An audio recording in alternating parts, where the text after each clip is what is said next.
این پله‌های هم 4 رمپه. از اینجا شروع میشه میری اونجا 1 ایستگاه 2 ایستگاه 3 تا ایستگاه، یکم بالا سر 4 تا. از اینجا وردی ساختمونه، اونم آسانسورشه بالا.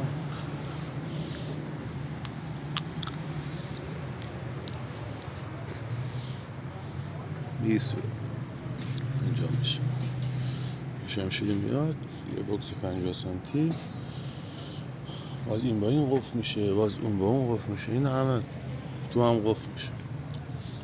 این جوشاش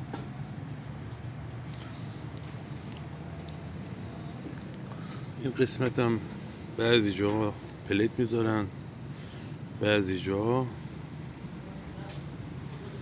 آهن و شکاف میدن رو هم میخوابونن جوشش میدن. کار همون پلیت هم میکنن، بالاشون یک پلیت دیگه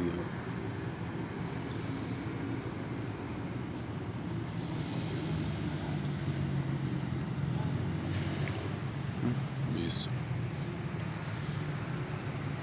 همشی تو دلی اوکی.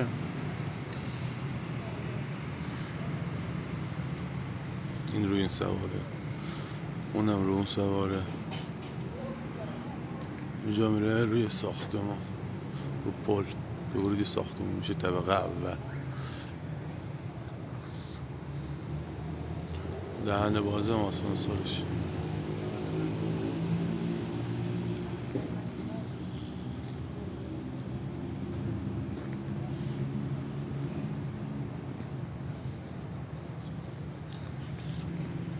نمای کاملش ورودی بالا.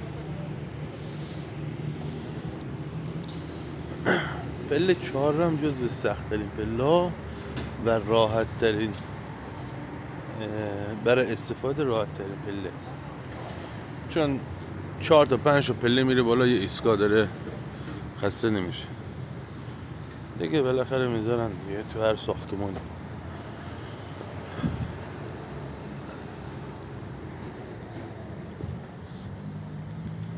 ولی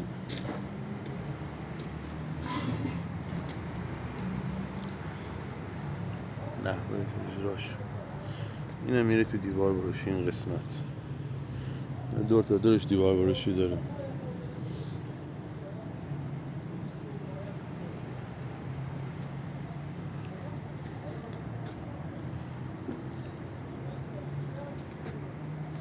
این اون قسمت که گفتم شمشیری پله، اینجا یه برش میخوره، این اون رو هم میخوره، جوشو کامل.